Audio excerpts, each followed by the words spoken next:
안녕하세요. 구루잠입니다. 이번 시간에는 직무 분석, 직무 평가 같이 공부해 보도록 하겠습니다. 직무 분석, 직무를 분석하는 것이죠. 분석한다는 것은 어떤 작업들을 얘기하는 걸까요? 네, 밑에 나와 있습니다. 직무와 관련된 정보를 수집하는 것, 그리고 직무 내용과 직무 수행에 요구되는 직무 조건을 밝히는 것. 이것이 이제 직무를 분석한다라는 의미입니다. 직무 분석에 대해서 틀리게 설명하는 오답지로 제시되는 게 직무의 상대적 가치를 결정하는 것. 네, 이거는 직무 평가에 대한 설명입니다. 다시, 직무 평가는 직무의 상대적인 가치를 결정하는 것입니다. 그리고 동료 다면 평가는 직무 분석이 아니라 인사평가 관련 내용이 되겠죠. 네, 그래서 직무 분석에서는 결과물을 기억해 두시면 좋습니다. 직무 분석의 결과물이 어떤 게 있냐면 직무 기술서랑 직무 명세서가 있습니다. 네, 요 두 가지는 메모를 해두세요. 직무 분석의 결과물은 직무 기술서, 직무 명세서입니다. 그래서 뒤에서 다룰 내용인데 먼저 기억을 해두시면 좋겠습니다. 그리고 직무 분석 결과의 활용을 보시면은 직무 분석 결과는 인력 수급 계획을 세우는 데에도 활용이 되고 직원 채용, 선발에도 이제 활용이 됩니다. 직무 소개를 할 수 있겠죠. 그리고 교육 및 훈련, 직무 평가, 인사 고과 등에 활용되는 것이 이제 직무 분석 결과입니다. 인력 수급, 모집 선발, 교육 훈련, 직무 평가, 인사 고과 등에 활용이 된다.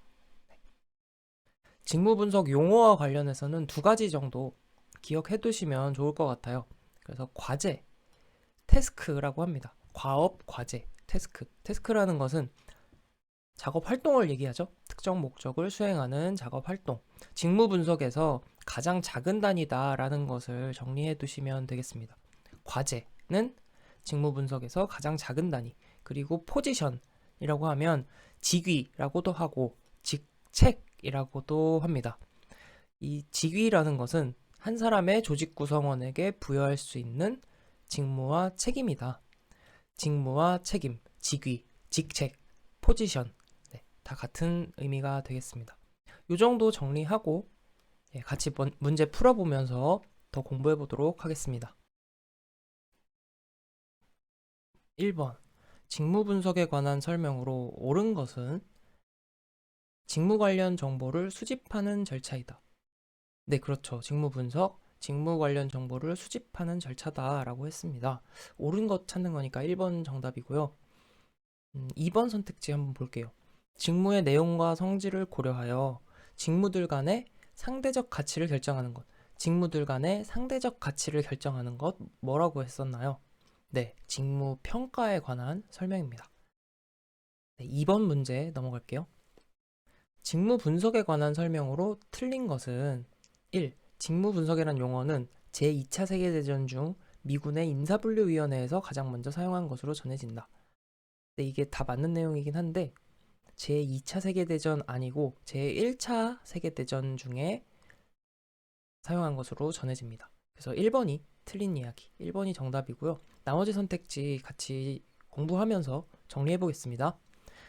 직무 분석은 테일러의 시간 연구, 그리고 길브레스의 동작 연구에서 시작되었다. 아, 그렇구나. 3번. 직무 분석은 직무 내용과 직무 수행을 위해 요구되는 직무 조건을 조직적으로 밝히는 절차다. 네. 4번. 직무 분석은 작업 공정 개선, 직업 소개 및 직업 상담 등의 목적으로 활용된다. 네. 그래서 나머지 선택지 이렇게 읽으면서 이해해 두시면 되겠습니다. 3번. 직무 수행에 대한 설명으로 틀린 것은 1. 직무와 관련된 자료는 숙련된 직무 분석가에 의해서 다양한 경로를 통해 수집되어야 한다. 네, 그렇습니다. 해야 할 과제, 임무 및 활동 등이 분석에 포함되어야 합니다. 직무 수행을 하는 사람의 지식, 기술, 능력이 명시되어야 합니다. 네, 그렇습니다. 그래서 요거는 이제 직무 명세서에 이제 들어갈 내용이고, 여기 과제, 임무 활동 이런 것은 직무 기술서와 관련된 내용들입니다. 4번. 전문가적 직무 수행의 요구 조건이 명시되어야 한다. 직무 수행 요구 조건 명시되어야 하는 거 맞는데 이제 전문가적 직무 수행 요구 조건은 아닙니다. 그래서 정답은 4번. 4번. 다음 중 직무 분석의 목적으로 가장 적합한 것. 1. 해당 직무에서 어떤 활동이 이루어지고 작업 조건이 어떠한지를 기술하고 직무를 수행하는 사람에게 요구되는 지식, 기술, 능력 등의 정보를 활용하는 데 있다. 네, 그렇습니다. 직무 분석. 1번이 맞는 이야기예요. 해당 직무에서 이루어지는 과제, 활동 혹은 직무를 수행하는 사람에게 요구되는 능력, 지식, 기술 이런 것들 직무 분석의 목적입니다. 나머지 선택지도 좀 살펴볼게요. 조직 내에서 직무들의 내용과 성질을 고려하여 직무들 간의 상대적인 가치를 결정한다. 뭐라고 했어요? 직무들 간의 상대적 가치 결정, 직무 평가에 대한 이야기입니다. 3번. 개인이 직무를 얼마나 잘 수행하는지를 알아내서 인사관리와 개인 발전 및 연구에 활용하는 데 있다. 이거는 이제 뭐 인사평가와 관련된 내용이 되겠습니다. 직무 수행의 결과를 예측하기 위해서 여러 직무들의 준거를 개발하고 선발 결정을 하는 데 있다. 요거는 직무 적성 검사를 개발하는 것과 관련된 이야기죠. 네. 그래서 정답은 1번. 5번. 직무에 대한 하위 개념 중 특정 목적을 수행하는 작업 활동으로 직무 분석의 가장 작은 단위다. 직무 분석의 가장 작은 단위 뭐였나요? 네. 과업, 과제, 태스크였죠. 정답 2번. 6번. 직무 분석 절차를 바르게 나열한 것은 네, 직무 분석의 절차는 이 문제 통해서 정리를 해두시기 바랍니다. 가장 먼저 직무 분석 목적을 결정해야겠죠. 네, 그래서 목적을 결정한다. 그 다음에는 배경 정보를 수집하고 배경 정보 수집한 다음 직무 정보를 수집해야겠죠. 네. 그리고 직무 정보 수집된 정보들을 이제 검토하는 단계. 마지막 결과물 작성이죠. 직무 기술서 및 직무 명세서의 작성. 그래서 직무 기술서랑 직무 명세서는 직무 분석의 결과물이다 라고 했습니다. 그래서 정답은 D, A, B, C, E. D, A, B, C, E. 정답 3번이 되겠습니다. 7번. 직무 분석의 용도를 모두 고른 것은 직무 분석의 용도는 모집 공고 인사 선발에 활용이 되고 배치, 경력 개발, 진로 상담에 활용이 되고 교육 및 훈련, 그리고 직무 재설계, 작업 공정, 작업 환경 개선에도 활용이 된다. 그래서 정답은 4번. 8번. 직무 분석 결과의 용도와 가장 거리가 먼 것은 인사 선발, 교육 및 훈련에 활용되고 직무 평가에도 직무 분석을 활용한다고 했습니다. 동료 다면 평가는 관련이 없습니다. 9번. 직무 분석의 용도가 아닌 것은 모집과 선발에 활용하고 교육 및 훈련에 활용하고 인사 고과에도 활용할 수 있는데 직무의 상대적 가치 결정은 어떤 절차라고 했나요? 직무 평가라고 했었습니다. 10번. 다음 중 직무 분석 결과의 활용 용도와 가장 거리가 먼 것은 신규 작업자 모집할 때 활용을 하고 교육 훈련 활용하고 인력 수급 계획 수립하는 데에도 활용을 한다. 하지만 종업원 사기 조사와는 관련이 없습니다. 11번. 직무 분석의 의의에 대한 설명으로 틀린 것은 1. 조직 내에서 직무들의 상대적인 가치를 결정하는 것. 직무들의 상대적인 가치를 결정하는 것 뭐라고요? 네, 직무 평가에 대한 설명입니다. 그래서 1번이 틀린 이야기. 2, 3, 4번 또 정리를 해봅니다. 직무를 구성하고 있는 내용과 직무를 수행하기 위해 요구되는 조건을 밝히는 절차, 직무 분석, 작업 방법, 작업 공정의 개선, 직업 소개 등 다양한 목적으로 활용이 됩니다. 인사관리, 노무관리를 원활히 수행해 나가기 위해 필요한 정보를 획득하는 데 유용하다. 12번으로 갑니다. 다음은 직무 분석 용어 중 무엇에 관한 설명인가? 작업자 한 사람 한 사람에게 임무, 일, 책임이 분명하게 존재하여 작업이 수행될 경우 그 한 사람 한 사람의 작업을 의미한다. 어떤 조직이건 작업자의 수만큼 이것이 존재한다. 이것은 직무상의 지위를 의미하는 것으로 직무가 조직 내의 직무체계 안에서 차지하는 지위를 의미한다. 지위, 포지션, 직위, 직책. 그래서 정답은 2번이 되겠습니다. 13번. 다음 중 일반적인 직무 분석의 3단계에 포함되지 않는 것은? 직무 분석의 3단계. 이 문제를 통해서 정리해 보겠습니다. 일반적인 직무 분석의 3단계 하면은 직업 분석, 직무 분석, 작업 분석의 순서대로 진행이 됩니다. 그래서 직업 수준 분석은 포함이 되지 않는데요. 이제 직업 분석, 직무 분석, 작업 분석의 순서대로. 그래서 직업 분석이라는 것은 채용, 임금을 결정하는 것, 연령이나 성별, 교육훈련 요건 이런 것들에 대한 분석이 직업 분석입니다. 말 그대로 해당 직업에 대한. 그 다음 직무 분석은 우리가 공부를 했죠. 직무 명세서, 직무 기술서 등이 결과물로 나오게 됩니다. 마지막 작업 분석이라는 것은 작업에 대한 분석이에요. 불필요한 작업이나 불필요한 공정은 없는지, 그래서 이러한 작업 방식을 표준화하는 것 등과 관련된 게 작업 분석. 그래서 정답은 3번. 다음 14번입니다. 직무 분석의 자료 수집과 분석 단계. 자료 수집과 분석 단계에 해당하지 않는 것은? 직무 분석 과정을 먼저 좀 간단히 얘기를 해보면 처음에 준비 단계가 있고 그 다음에 한번 적으면서 해볼까요? 네. 준비 단계가 있고 그 다음은 직무 분석을 설계하는 단계가 있습니다. 그 다음이 자료 수집 및 분석 단계가 되겠고요. 그 다음에 결과를 정리하는 단계. 그 다음 결과를 배포해야겠죠. 네. 마지막으로 통제 단계라고 하는데 통제 단계는 이제 정보를 최신으로 유지하는 단계. 이렇게 이렇게 단계가 구성이 되어 있습니다. 그래서 1번 직무 분석의 목적에 따라 어떤 정보를 수집할지를 분명히 한다. 네, 수집 분석 단계에 해당이 되는 내용입니다. 다음 직무 분석 목적과 관련된 직무 요인의 특성을 찾는다.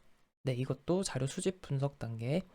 직무 분석에서 수집할 정보의 종류와 범위를 명시한다. 수집할 정보의 종류와 범위는 이전에 이루어져야 되는 과정이에요. 그래서 이 과정은 준비 단계에 해당이 된다. 그래서 문제통에서 이 내용을 정리하시면 되겠습니다. 그리고 수집된 정보가 타당한지 재검토한다. 이것도 수집 분석 단계. 15번으로 갈게요. 15번이 없고 14번이 마지막이고요. 네, 다음 또 직무 분석 이어서 공부하도록 하겠습니다. 네, 직무 분석 방법입니다. 직무 분석 방법은 크게 세 가지로 분류를 할 수 있습니다. 첫 번째로 자료가 드물고 관련 경험이나 지식을 갖춘 사람이 거의 없을 때 사용하는 게 최초 분석법입니다. 자료가 드물고 관련 전문가가 별로 없을 때 최초 분석법. 두 번째로는 기존에 분석된 자료들을 확인해서 비교 확인하는 것. 기존 자료를 비교 확인한다 라고 해서 비교 확인법이라고 합니다. 비교 확인법. 네, 최초 분석법, 비교 확인법. 세 번째로는 그룹 토의를 통한 방식. 네, 그룹 토의법이 있습니다. 그래서 이렇게 세 가지. 최초 분석, 비교 확인, 그룹 토의. 이제 구분하실 수 있죠. 이 세 가지는 지금 바로 정리가 된 겁니다. 네, 최초 분석법. 자료가 드물고 관련 전문가가 별로 없을 때. 비교 확인법은 기존 자료들이 많을 때 기존 자료 가지고 확인하는 거. 그룹 토의법은 그룹 토의를 통한 방식. 그래서 최초 분석법에는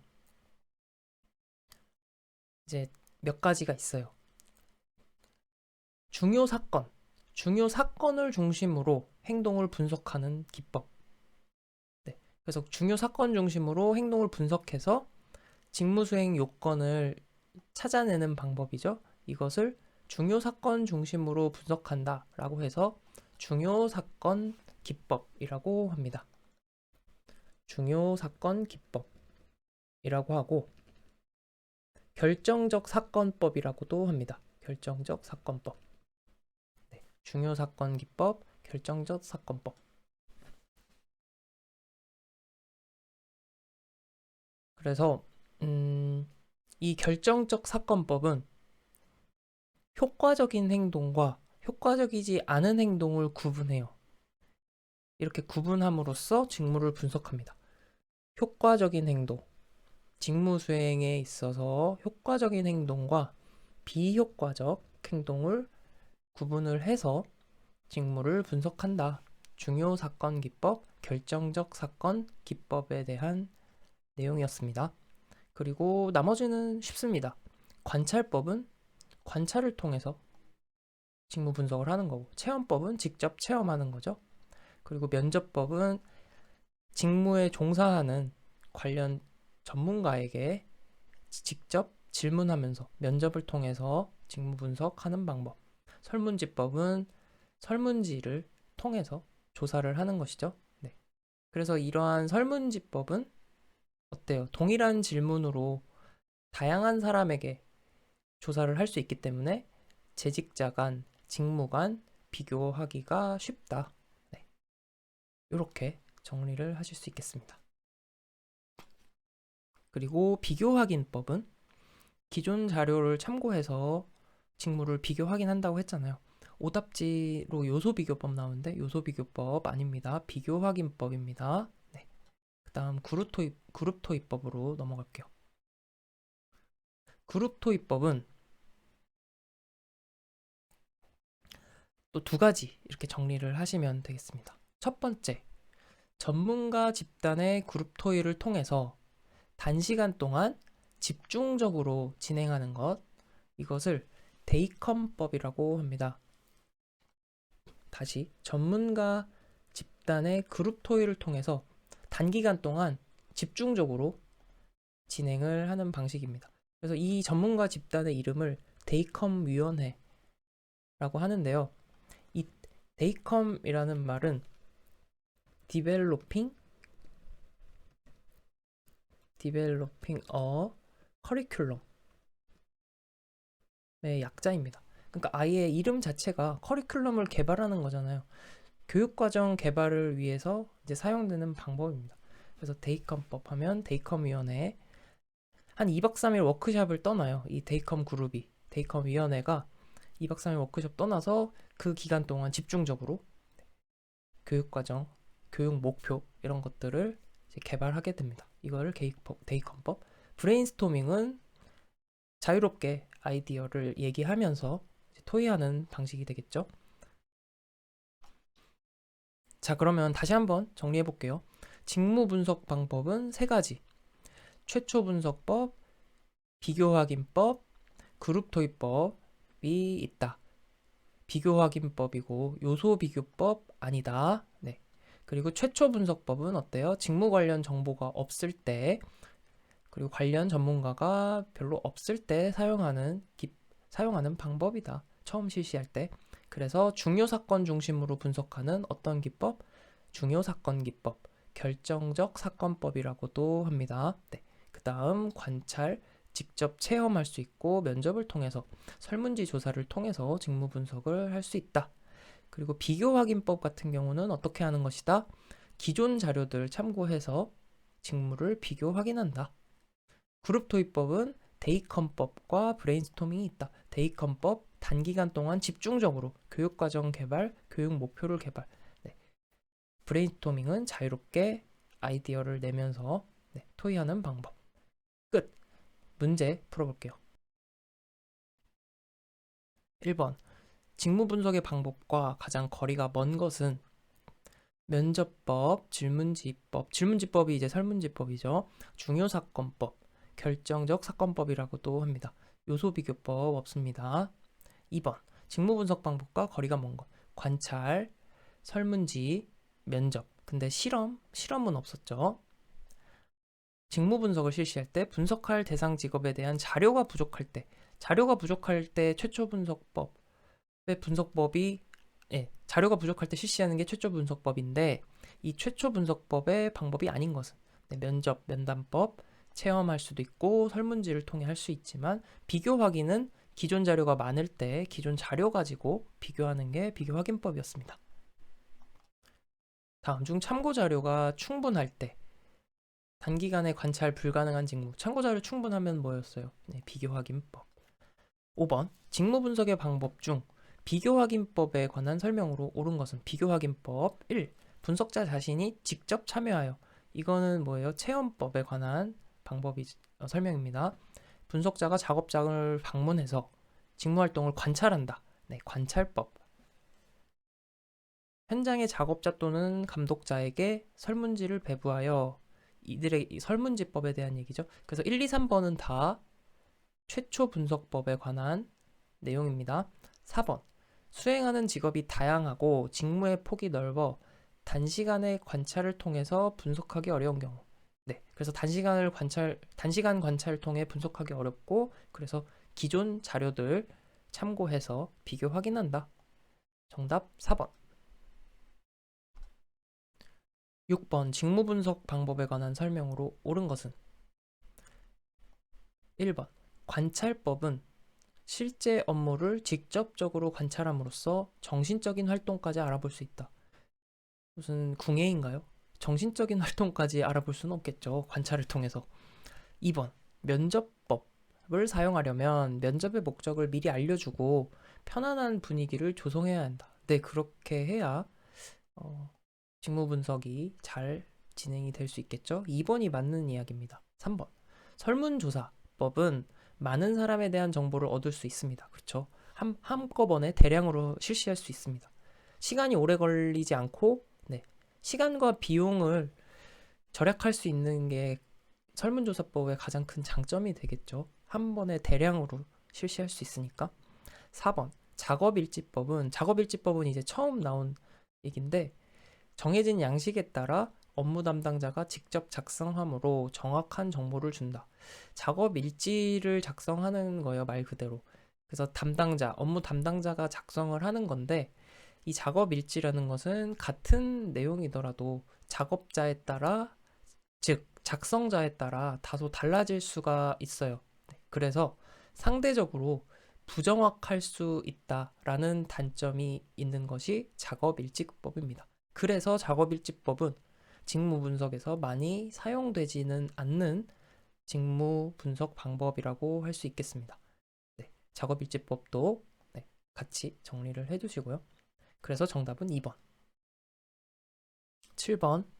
직무 분석을 위한 자료 수집 방법에 대한 설명으로 틀린 것은 관찰법. 직무의 시작에서 종료까지 많은 시간이 소요되는 직무에는 적용이 곤란하다. 그렇습니다. 관찰을 해야 하니까 너무 길면 안 되겠죠. 면접법은 자료의 수집에 많은 시간과 노력이 들고 수량화된 정보를 얻는데 적합하지 않다. 그렇습니다. 왜냐하면 한 명 한 명 1대1로 진행을 해야 하고 질문을 통해서 이제 이야기를 듣는 거잖아요. 설문지 같은 경우는 이런 수량화된 정보 얻는데 좋지만 면접법은 적합하지 않습니다. 설문지법은 관찰법이나 면접법과는 달리 양적인 정보를 얻는데 적합하죠. 네.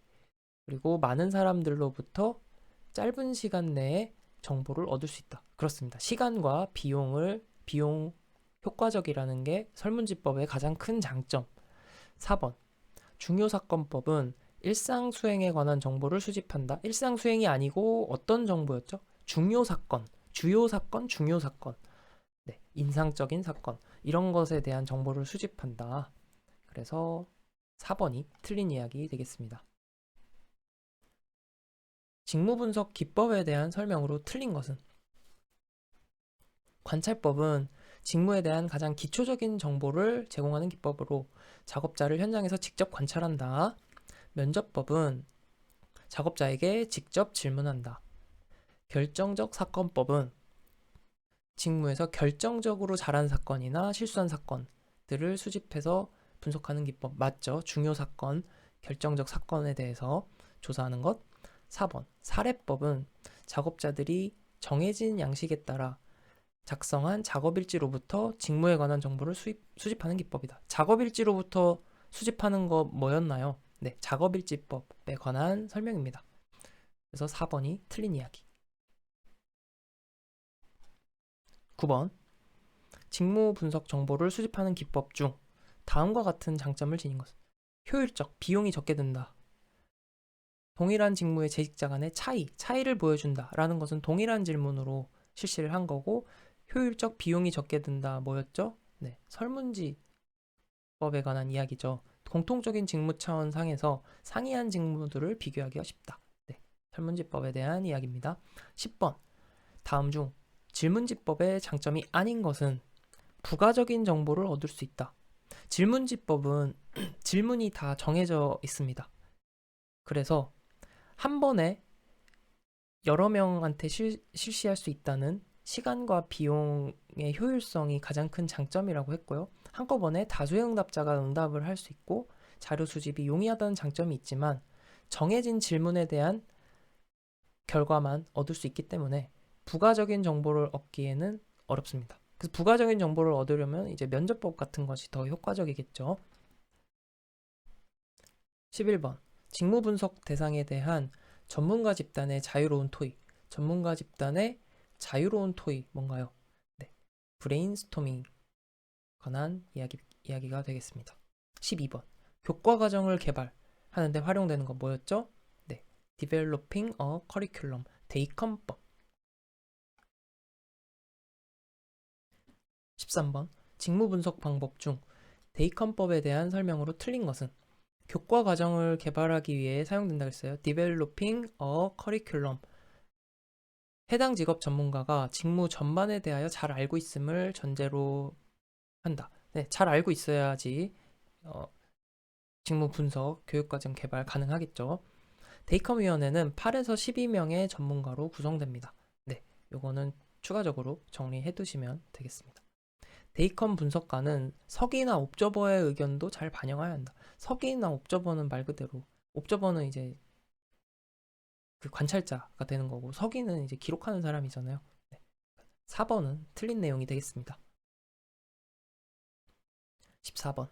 직무 분석을 위해 면접을 실시할 때 유의해야 할 사항이 아닌 것은 면접 대상자들의 상사를 통하여 대상자들에게 면접을 한다는 사실과 일정을 알려주도록 합니다. 네, 맞는 이야기입니다. 보다 정확한 정보를 얻기 위하여 응답자들이 가급적 예 또는 아니오를 답하도록 합니다. 면접법의 장점은 부가적인 정보를 얻을 수 있다는 것이 장점인데, 예 아니오로 대답을 한정시킬 거면 네, 질문지법이 훨씬 더 효과적이겠죠. 네, 그래서 2번이 네, 틀린 이야기.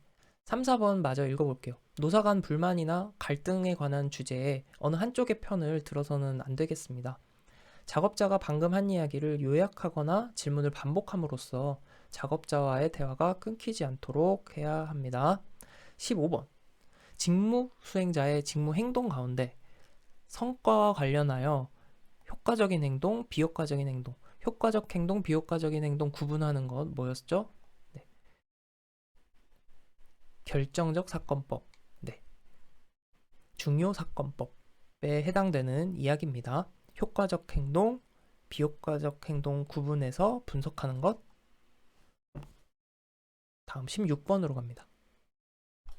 다음 사례에 해당하는 직무 분석 방법은 러시아에 파견된 주재원들에게 자신들이 현지에서 업무를 처리하던 중 생긴 인상 깊은 일들 적게 했어요. 인상 깊은 일들, 중요 사건들을 적게 한 겁니다.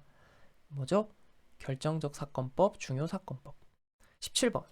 직무 분석 기법 중 직무 수행자의 직무 행동 가운데 성과와 관련하여 효과적인 행동, 비효과적인 행동 뭐였죠? 효과적, 비효과적 행동을 분석한다. 중요 사건 기법에 대한 설명입니다. 다음 18번입니다. 종업원이 직무에서 매우 성공적으로 수행한 경우 혹은 실패한 경우, 성공적으로 수행한 경우나 실패한 경우, 중요한 사건에 대한 이야기입니다. 그래서 구체적인 행동을 알아내고 이 행동으로부터 지식, 기술, 능력을 수집하는 직무 분석 방법은 중요 사건 기법. 19번. 직무를 성공적으로 수행하는데 중요한 역할을 하는 행동들을 밝히기 위한 직무 분석의 한 방법은 중요한 역할을 하는 행동들 밝히기 위한 것 중요 사건법이 되겠습니다.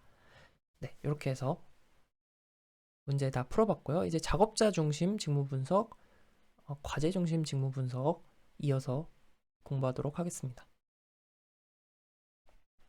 네, 앞에서 직무 분석 이야기를 하면서 직무 분석의 결과로 산출되는 결과물이 있다고 했었는데요.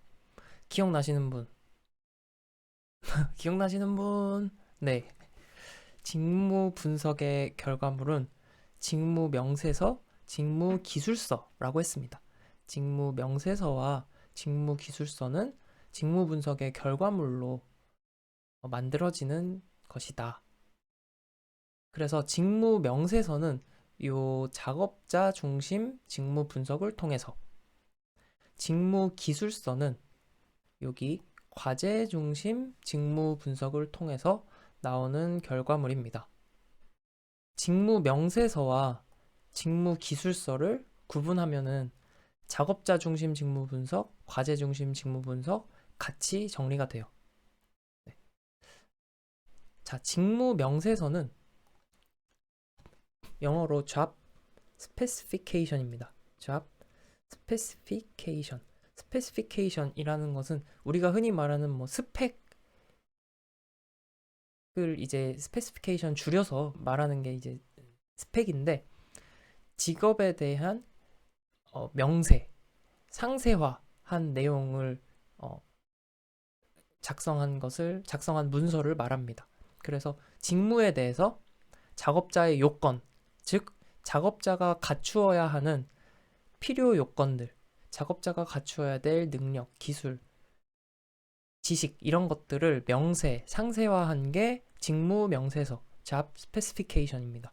그래서 직무 명세서는 초점이 작업자에게 맞춰져 있습니다. 직무 기술서의 경우에는 job description이에요. job description. description이라고 하면은 기술, 말 그대로 기술이에요. 기술하는 거, 설명하는 거. 그래서 작업에 대해서, 해당 직무에 대해서 해야 하는 과제, 활동 등을 설명하는 게 job description입니다. 직무 그 자체, 직무 과제 그 자체를 설명한 것입니다. 그래서 초점이 과업에 맞춰져 있어요. 네. 그러면은 정리를 한번 해볼게요. 작업자 중심 직무 분석은 작업자의 초점이 맞춰져 있습니다. 작업자 지향적이에요. 그래서 작업자 초점이니까 작업자 요건을 표준화할 수 있습니다. 그래서 작업자 중심 직무 분석은 표준화된 직무 분석 질문지를 만들어서 사용할 수가 있습니다. 표준화가 가능하다는 의미에 대해서 생각해 볼게요. 표준화가 가능하다는 것은 수량화, 통계화가 가능하다는 거죠. 수량화, 통계화가 가능하다는 것은 양적으로 비교가 가능하다는 의미도 됩니다. 다시, 작업자 중심 직무 분석은 작업자 지향적이다. 네. 그래서 작업자 초점이니까 사람은 하나잖아요. 일은 여러 개지만. 그러니까 이 작업자 요건을 표준화시킬 수 있고, 이렇게 표준화시킬 수 있다는 의미는 수량화, 통계화 할 수 있다는 의미도 됩니다. 수량화, 통계화가 가능하다는 것은 양적인 비교가 가능하다라는 의미가 된다까지 정리를 하시면 됩니다. 그래서 작업자 중심 직무 분석은 작업자 요건으로 직무를 표현했다고 했고, 이 직무는 어떤 지식이 필요하고 어떤 기술이 필요하고 어떤 능력과 경험이 어느 정도로 필요하다. 이런 식으로 표현하는 것이 이제 직무 명세서. 다시 말해서 작업자 중심 직무 분석의 결과로는 네, 이러한 형태로 표현이 된다.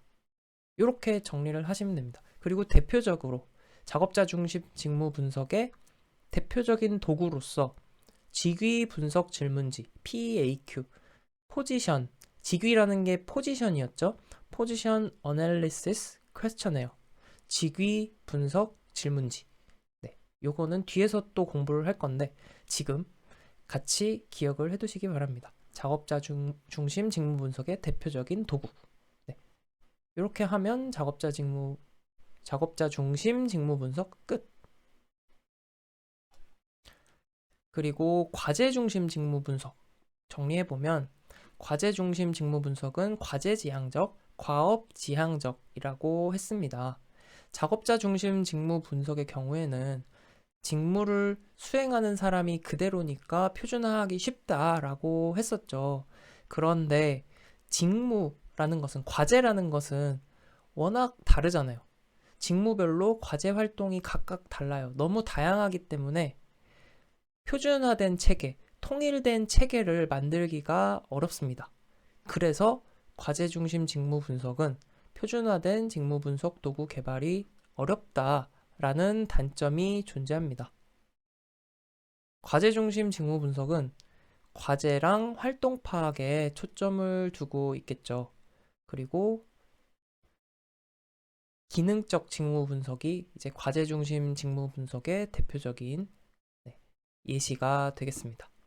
결과물로는 직무 기술서, 아까 말씀드렸듯이 job description, 과제나 활동에 대해서 설명하는 그게 job description, 직무 기술서. 이 직무는 어떤 과업, 어떤 활동을 포함한다와 같이 과제 자체를 설명해주고 기술해주는 것이 직무 기술서 되겠습니다. 이러면은 정리가 되시겠죠. 작업자 중심 직무 분석, 과제 중심 직무 분석의 차이, 사람 중심, 과업 중심으로 정리를 하는 거예요. 직무를. 네. 그래서 작업자 중심 직무 분석은 사람은 하나니까 사람의 요건, 그 과업의 요건을 정리하는 게 이제 통일된 체계로 정리하기가 용이하기 때문에 표준화된 직무 분석 질문지를 개발하는 게 쉽다. 하지만 과제는 워낙 다양하기 때문에 표준화된 도구 개발이 어렵다. 네. 그리고 결과물, 직무 명세서와 직무 기술서 이렇게 구분해서 정리를 하시면 됩니다. 같이 문제 풀면서 반복 복습해 보겠습니다. 1번 작업자 중심 직무 분석에 관한 설명으로 틀린 것은 직무를 수행하는 데 요구되는 인간의 재능에 초점을 두어서 지식, 기술, 능력, 경험과 같은 작업자 요건에 의해 표현된다. 네, 작업자 지향 맞습니다. 직책 분석 설문지 대표적인 도구라고 했습니다. 포지션 어널리시스 퀘스처네어. 각 직무에서 이루어지는 과제나 활동들이 서로 다르기 때문에 분석하고자 하는 직무 각각에 대해 표준화된 분석 도구를 만들 수 없다. 무엇에 대한 설명인가요? 과제 중심 직무 분석에 대한 설명입니다. 3번이 틀린 이야기. 직무 분석으로부터 얻어진 결과는 작업자 명세서, 직무 명세서 같은 의미입니다. 그래서 작업자 명세서 작성할 때 중요한 정보를 제공한다. 2번 문제. 작업자 중심 직무 분석의 특징과 거리가 먼 것.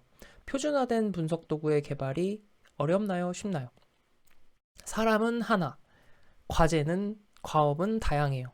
그래서 작업자 중심 직무 분석은 표준화된 도구 개발이 용이하다는 장점이 있습니다. 그래서 1번이 틀린 이야기. 2, 3, 4번 마저 읽어볼게요. 직무들에서 요구되는 인간 특성의 유사 정도를 양적으로 표준화할 수 있다는 것은 수량화, 통계화 가능하다는 거고, 수량화, 통계화가 가능하다는 것은 양적으로 비교가 가능하다라는 의미라고 말씀드렸죠. 3번. 직위 분석 질문지 대표적인 도구. 그 다음 과제 중심 분석에 비해 보다 폭넓게 활용될 수 있다. 네, 그래서 정답 1번. 3번 작업자 중심 직무 분석. 옳지 않은 것은 직무를 수행하기 위한 구체적인 인적 요건들을 밝히는 거죠. 그 결과물이 뭐라고 했죠? 네, 직무 명세서, 작업자 명세서. 2번 직무에서 수행하는 과제나 활동이 어떤 것들인지를 파악하는 데 초점을 둔다. 과제나 활동에 초점을 두는 것. 과제 지향적, 작업 지향적. 어떤 직무 분석이에요? 과제 중심 직무 분석에 대한 설명이죠. 2번이 틀린 이야기. 어떠한 직무에서나 사용할 수 있는 표준화된 직무 분석 질문지를 제작해서 사용할 수 있다. 표준화하기 쉽다라는 게 작업자 중심 직무 분석의 장점. 대표적으로 PAQ 직위 분석 질문지, 직책 분석 질문지. 4번 지식, 기술, 능력, 경험 등의 요건으로 표현한다고 했습니다. 4번 다음의 내용이 포함된 직무 분석의 방법은 직무를 잘 수행하기 위하여 과업이 필수적인 정도, 과업 학습의 난이도, 과업의 중요도. 네, 이거는 과업 질문지에 대한 설명입니다. 그래서 과업의 난이도, 과업의 중요도, 과업이 필수적인 정도를 묻는다. 네, 따로 정리를 해두시면 되겠습니다. 작업자 중심 직무 분석에서 직무를 성공적으로 수행하는 데 요구되는 인적 속성과 가장 거리가 먼 것은 지식, 기술, 능력, 경험 등이 직업 명세서에 언급이 되잖아요. 애착은 해당되지 않습니다.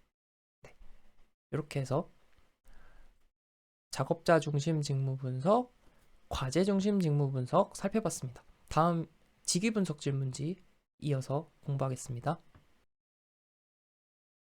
네, 이번에는 직위 분석 질문지 PAQ, 직책 분석 질문지라고도 부릅니다. 그래서 PAQ 간단하게 살펴보도록 하겠습니다. 작업자 중심 직무 분석 도구였죠. 작업자 중심 직무 분석 도구니까 사람 중심이다. 네, 사람 중심인데 과제, 활동은 다양하지만 사람은 하나라 그랬어요. 그래서 사람은 하나니까 사람 중심, 작업자 중심이라는 것은 어때요? 통일된 체계, 표준화된 체계를 만드는 것이 상대적으로 용이하다. 그래서 표준화된 도구이고 되기 쉽다는 것은 수량화, 통계화하기 쉽다. 수량화, 통계화 한다는 것은 뭐라 그랬죠? 양적, 양적 측정이 가능하다. 양적 정보를 알려준다. 이런 장점이 있다라고 했습니다. 그래서 여기 밑에 보시면 개별 직무마다 요구되는 지식, 기술, 능력 등의 인간적 요건, 이게 작업자 중심 직무 분석의 이야기죠. 그래서 이러한 인간적 요건들을 양적으로 알려준다까지 자동으로 정리가 되겠습니다. 그래서 양적으로 알려주고 풍부한 정보 알려준다. 네. 그래서 이 PAQ는 맥코믹이라는 학자가 개발을 했고요. 행동 중심적인 직무 분석 기법이다. 그래서 6개 범주 194개 문항으로 구성이 되어 있고 한 가지 추가로 정리를 해두시면 성과 표준을 직접적으로 산출하는 것이 어렵다. 네, 요렇게까지 정리를 하시면 아주 좋겠습니다. 네, 그러면 다시 한번 정리합니다.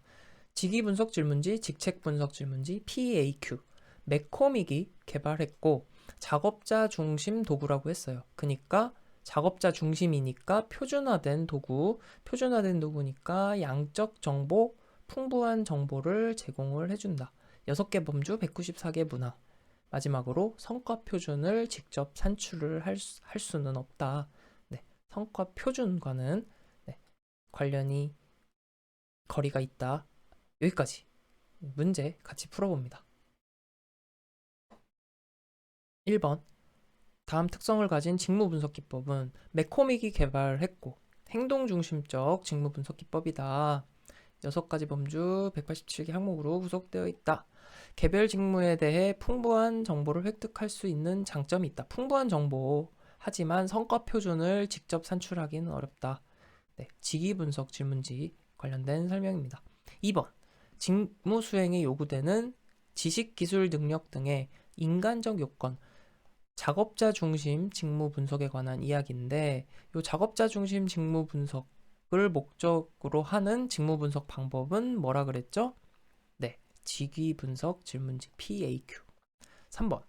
PAQ에 대한 설명으로 틀린 것은 작업자 중심 직무 분석 대표적인 도구입니다. 직무 수행에 요구되는 인간의 특성들을 기술하는데 사용하는 194개 문항으로 구성되어 있다. 6가지 주요 범주는 정보 입력, 정신 과정, 작업 결과, 타인들과의 관계, 직무 맥락, 직무 요건 이런 것들이 있다. 아, 그렇구나. 비표준화 아니죠? 사람은 하나다. 통일된 체계를 만들기가 쉽다. 그래서 표준화된 분석 도구이다. 정답 4번. 4번. 직무 분석을 위하여 사용되는 표준화된 조사지 중 PAQ. PAQ는 어떤 유형이에요? 작업자 중심 직무 분석. 작업자 중심 직무 분석은 무엇을 작성하는데 중요한 정보를 제공하는가? 결과물 뭐였죠? 직무 명세서였죠? 과제 중심 직무 분석은 뭐였나요? 직무 기술서였습니다. 잡 디스크립션. 6번. 직무 분석을 통해 작성되는 결과물로서 해당 직무를 수행하는 작업자 중심 직무 분석의 결과물, 직무 명세서라고 했습니다. 작업자 명세서에 일반적으로 7번으로 갈게요. 직무 명세서에 관한 설명으로 옳은 것은 직무 명세서는 작업자 중심 직무 분석의 결과물 1번. 분석 대상이 되는 직무에서 어떤 활동이나 과제가 이루어지고 작업 조건이 어떠한지 활동, 과제에 초점을 둔 것, 직무 기술서입니다. 2번. 직무를 수행하는 사람에게 요구되는 지식, 능력, 기술, 인간적 요건. 네, 이게 작업자 중심 직무 분석이고 그 결과물이 직무 명세서, 작업자 명세서다. 2번이 맞는 이야기입니다. 8번. 작업자 명세서에 직무 명세서, 작업자 명세서 같은 이야기입니다. 일반적으로 포함되지 않는 것, 네, 지식, 능력, 흥미 이런 것들이 포함이 되는데 동기는 네, 포함되지 않습니다. 동기, 애착 이런 거 포함되지 않습니다. 9번. 앞으로의 직무 분석의 변화 방향, 직무 분석이 앞으로 어떻게 변할지 거리가 먼 것. 1. 직무 분석을 위해 앞으로는 다른 부서의 작업자와 같은 내부 고객이나 조직 밖의 외부 고객으로부터 직무에 관한 정보를 얻을 필요성이 증가될 것이다. 내부 고객, 외부 고객으로부터 직무 정보를 얻을 필요성 증가되겠죠. 2번. 앞으로는 직무 정보를 수집할 때 직접 관찰이나 면접 설문지법보다 자동적으로 기록하는 장비들의 사용이 증가될 것이다. 네. 과거에는 직무 분석에서 과제 외 수행에 초점을 두었지만 앞으로는 과제 수행 자체를 중심으로 자료를 수집할 필요성이 증가할 것이다. 과제 외 수행에 초점을 두었지만 과제 수행 자체를 중심으로 증가할 것이다. 네, 이건 좀 다른 얘기죠. 기존에는 이제 과제 수행 자체에 초점을 두었다면 그 앞으로는 이제 그 외 수행으로도 더 수집의 범위가 확대될 필요성이 증가되겠죠. 반대로 설명이 되었습니다. 그래서 3번이 틀린 이야기. 4번. 앞으로는 직무 내용이 빨리 변하므로 분석의 단위를 보다 넓혀서 역량을 중심으로 분석할 필요가 있겠습니다. 네, 이렇게 해서 작업자 중심, PAQ 관련된 내용까지 정리를 해봤고 다음 이어서 공부하도록 하겠습니다. 네, 직무 분석 자료. 직무 분석 자료는 어디서 얻을까요? SME라고 합니다. SME. 주제 관련 전문가로부터 직무 분석 자료를 얻습니다. 주제 관련 전문가란 SME라고 하는데요. 현직자, 상사, 직무 분석가, 고객 등을 말합니다. 현직자, 상사, 직무 분석과 고객.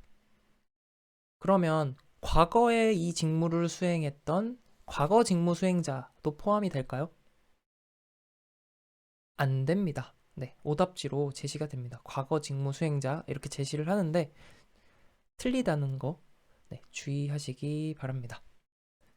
그리고 직무 분석 자료의 특성. 네, 이거는 어렵지 않습니다. 간단하게 살펴볼게요. 사실 그대로, 자료는 사실 그대로 반영을 해야 되고, 최신의 정보를 반영해야겠죠. 그리고 논리적으로 체계화된 자료여야 한다. 여러 가지 목적으로 활용될 수 있어야 한다. 그리고 마지막 주의하시기 바랍니다.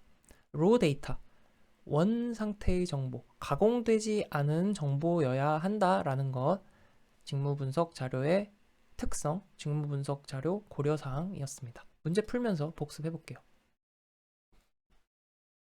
1번. 직무 분석 자료의 분석 시 고려해야 할 사항으로 가장 거리가 먼 것은 논리적으로 체계화되어야 하고 여러 가지 목적으로 활용될 수 있어야 하고 필요에 따라 가공된 정보 아니고 로 데이터, 원 상태의 자료여야 합니다. 최신의 정보를 반영하고 있어야 한다.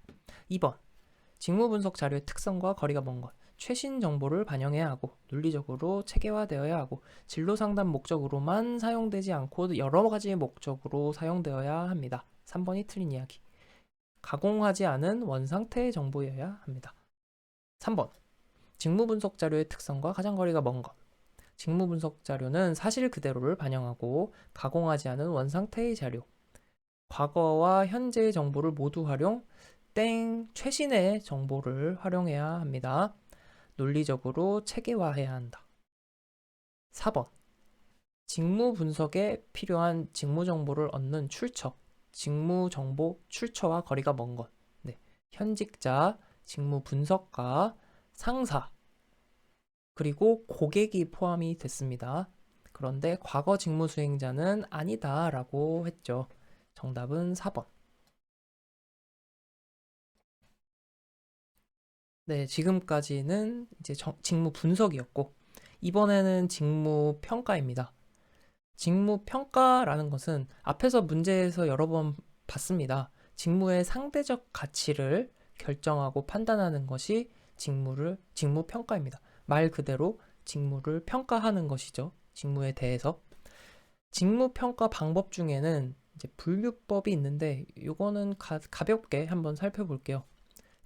직무 평가 중에 분류법이란 직무를 수준이나 등급으로 분류해서 표현하는 거예요. 수준이나 등급으로 분류를 하면 기존의 이런 등급 기준표 분류를 보고서 등급을 결정하는 방법입니다. 네, 간단하죠. 기준표가 있으니까 쉽고 간단합니다.